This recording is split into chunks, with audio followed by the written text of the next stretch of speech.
Welcome to these 10 beginners tips for Into the Breach to get you going with your 3 starter mechs. These are designed to complement the tutorial tips in-game, to illustrate and expand upon them. Oh, and if you actually want to see me play the game, just follow the links I'll add to the video. Number 1. You can do more damage than you think. With your starting mechs, a combat punch does 2 damage, an artillery shot does 1 damage and applies a shove to the surrounding 4 spots, and a cannon shot does 1 damage and shoves the target 1 space. But if there are 2 bugs in a line, shoving one into the other means on top of any weapon damage, you get to inflict 2 extra collision damage, that is 1 per bug. And that's just the beginning. A lot of wider strategy uses an attack like that merely as one point in a chain of codependent attacks, adding up to a devastating turn.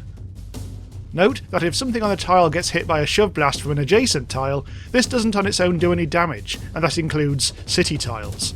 But shove a bug into a city, yeah, that's bad.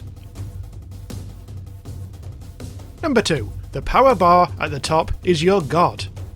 The number of units in the power grid bar will persist for your entire run, between locations on the island and across the islands themselves. If it reaches 0, your run is over. As you play, you should realise this affects your strategy completely in every situation. Every time a city receives a single point of damage, you lose a unit of this power. Worse, if there are 2 tower blocks on a square, a stronger attack, or multiple attacks, can result in you losing 2 power units at once. You can increase the power bar a little by completing bonus objectives, but I find it better to think longer term. I prefer to focus on gaining as many reputation points as possible, those little stars, because once you beat an island, you can exchange 1 point of reputation for 1 power unit, as well as upgrades and the like. On this screen, the right hand mission will get me 2 points of reputation if I complete the objectives, so that's the one I'm going to do. Number 3. Make yourself the target. You are more expendable than the cities, so try and get them to target you. Put yourself in the way. Think about it, a bug attacking a city requires you to spend your movement and an attack to deal with it. A bug attacking a mech only requires moving out of the way, then you still have an attack to use where you see fit. But sometimes you need to let your mechs take a bullet. In this footage, my attempt at luring the enemies worked, and no cities are in danger, but I now have to accept my mechs will take a little damage. I just have to keep it to a minimum while hurting the enemy as much as possible. Here, I set it up so that the only damage I take is 1 for my artillery, while I manage to actually kill the Shelf Scion. We'll see why I wanted to do this later in the video. Number 4. Know when bugs make environmental mistakes. Sometimes a bug will move to a square to set up an attack without paying attention to the fact the environment will stop it from happening, or otherwise hurt them. They'll happily move onto a mine, for instance. But in this footage, I realise that the 2 bugs on the left are both stood on conveyor belts, which will resolve before the bugs actually attack. So not only can I ignore them, they end up seriously damaging each other. Let's watch.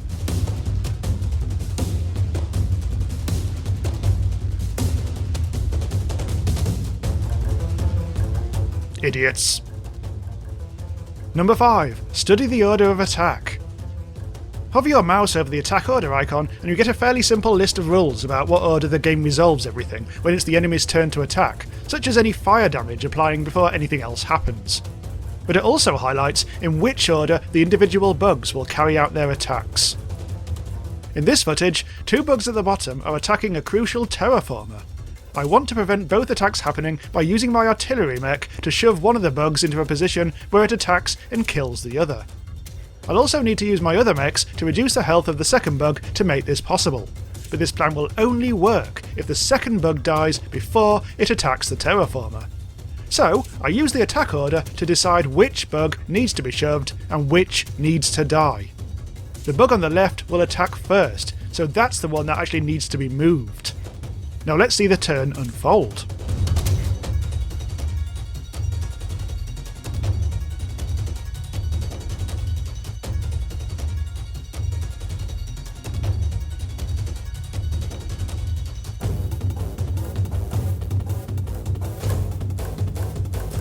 Nice! Number 6. Attack the Scion first. The Scion class of bug is slow moving and isn't usually a physical threat, but for every turn this thing stays alive, every other monster on the board gets some kind of passive bonus, which adds up very quickly. Depending on the island, the passive effect it grants might be extra defense, more hearts, or even a damaging explosion upon death, like a goddamn boomerlope. It doesn't have much health, so you should be able to wipe it out in one turn.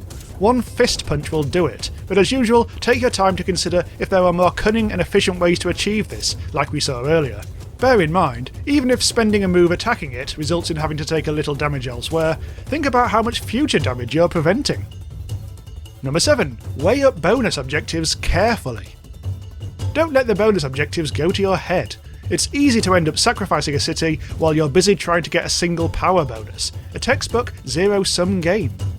In the footage here, I have to destroy all 4 mountains, all of which have 2 health, for the sake of 1 reputation point. To hell with that. Just don't go too far in the other direction and ignore them completely. If the bonus objective is to protect a particular building, that still counts as a lost unit of power if it fails. In fact, that sort of bonus objective is easier than most, because you'll be trying to protect it anyway. Bear this in mind when choosing your battles. I'd say the hardest bonus objectives tend to be stuff where you have to commit to, say, killing 7 bugs. On some maps, you end up making more and more sacrifices, and once you're down this path, it's very hard to abandon it. Number 8. Take your time with time pods. Time pods are excellent loot that occasionally drop at the start of a battle onto a random square. They can be destroyed in battle, but I don't find that the bugs treat them as an attack priority. Unless the pod lands somewhere at risk of being damaged or trampled, it often pays off to ignore it. You'll automatically get it at the end of the battle anyway. Besides, the loot isn't stuff that you can use until the battle finishes. Number 9. Only buy essential upgrades. Well done, you've completed an island. Now you get to buy new weapons with your reputation points. Just don't go mad. Most weapons and upgrades aren't that expensive, but many of them only work if you install 1 or more reactor cores on top, which you have to earn from battles or buy for 3 reputation points. I try to only buy weapons that I'll be able to use immediately, not put into storage for a rainy day. There's so much other useful stuff to do with reputation points. As a tangent, I'd seriously consider spending a reactor core on your default artillery weapon. Making buildings immune from your strikes can be a lifesaver for dealing with multiple bug attacks. This happens quite a lot. Also, don't bother with one-use airstrikes, they're piss. And number 10, don't throw away talent.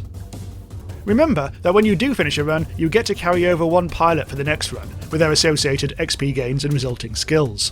For your first few goes, level up 1 character and keep carrying them over.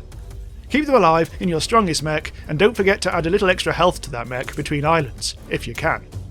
But don't get sentimental. Characters do max out their XP quite fast. You'll rescue other pilots during runs, and you might find one with talents that more suits your playstyle.